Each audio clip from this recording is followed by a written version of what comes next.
Бүгін қарақаттың пайдасымен танысамыз. Қарақат қара және қызыл болып екіге бөлінеді. Екеуінің де тағам жемістік қасиетімен қоса дәрілік ерекшелігі де бар. Ол зәр жолдарында тас байлануға, қуық қабынуға дәрі болады.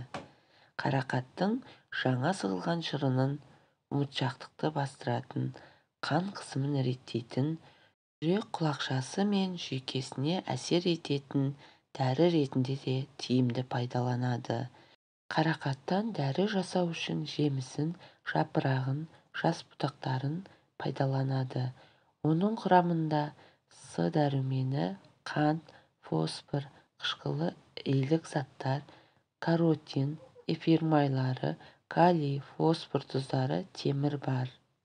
Халық емінде қарақатты ежелден тер шығаратын, зәрді айдап, ісікті қайтаратын, іштің өтуін тоқтататын дәрі ретінде қолданып, атап айтарлықтай нәтижелерге қол жеткізген.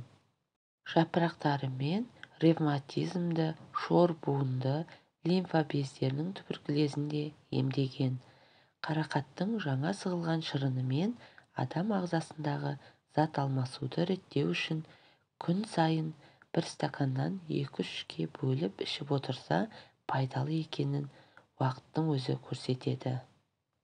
Қызылқат және қарақаттан жасалған қоймалжың тұнба мен асқазан ішек жолдарының ауруларын, асқазан шөлінің кеміп кетуін күн сайын 200-300 грамм таза шырынмен емдейді.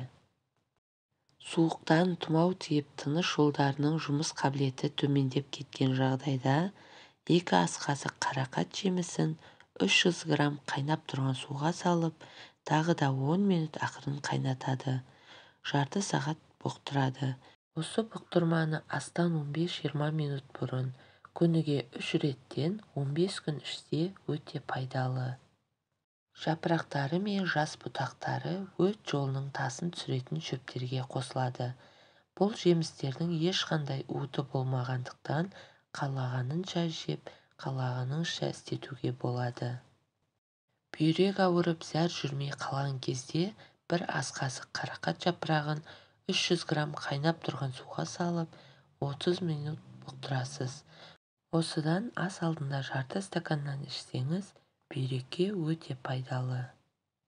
Қарақатты гастриттің алдын алу және емдеу үшін суықтаған кезде, операциялардан кейін дененің тез қалпына келуінде, жүрек ауруларында, қан қысымының төмендету мақсатында, жөтел және туберкулезді емдеу үшін, көздің көру қабілетін жақсарту үшін, бауыр мен бүйрек, депрессия жолында ішкенде жақсы көмектеседі.